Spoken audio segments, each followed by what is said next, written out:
गरुड़ पुराण के ब्रह्मकांड के 29वें अध्याय में एक प्रकरण है 82, जिसमें ब्रह्मवेला में जगने से लेके सोने तक, खाने पीने सोने हर क्रिया में भगवान के किस स्वरूप का, किस नाम का स्मरण करना चाहिए, किस स्वरूप का ध्यान करना चाहिए। महाराज जी उसमें विलक्षण बात है।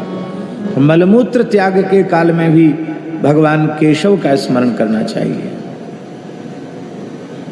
स्नान आदि के समय त्रिविक्रम भगवान का स्मरण करना चाहिए, ध्यान करना चाहिए। तो उसमें एक विशेष बात आई, पूरा है, यहां तक की है संतानोत्पत्ति के समय किस स्वरूप का ध्यान करना चाहिए भगवान की। विचित्र बात लिखी है। गर्भाधान के समय गोपी रमण श्री कृष्ण का स्मरण करना चाहिए। कितनी अद्भुत बात है। उसी में लिखा है प्रत्येक व्यक्ति को नित्य गाय का स्पर्श करना चाहिए, गाय को खुजलाना चाहिए, और गायों को खुजलाते समय श्री गोवर्धनाय नमः, श्री हरे नमः, इन दो नामों का उच्चारण करना चाहिए। गोवर्धन और हरि, इन दो नामों का उच्चारण गायों को खुजलाते समय, खुजोरा करते समय करना चाहिए। और धार कढ़े तब किसका स्मरण करना चाहिए? गोदोहन के समय।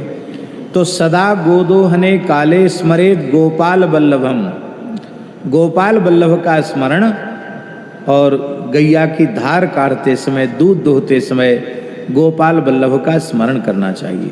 ये दो बातें माने विशेष रूप में गाय से संबंधित दो बातें, एक गाय को नित्य स्पर्श करना, खुजलाना, और गाय का दोहन करना, इन दोनों में भगवान के स्मरण की बात आई है।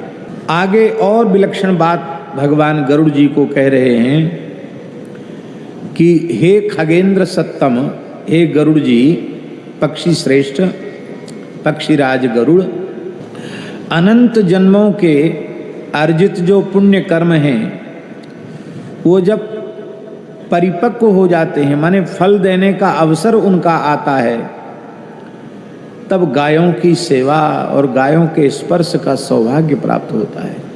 इसका मतलब है गो सेवा जीवन में तब आएगी जब पूर्व के समस्त पुण्य कर्म फलीभूत होने का अवसर आएगा, तब गो सेवा में भाव जगेगा। इसलिए गो सेवा का सौभाग्य सबको प्राप्त नहीं होता है।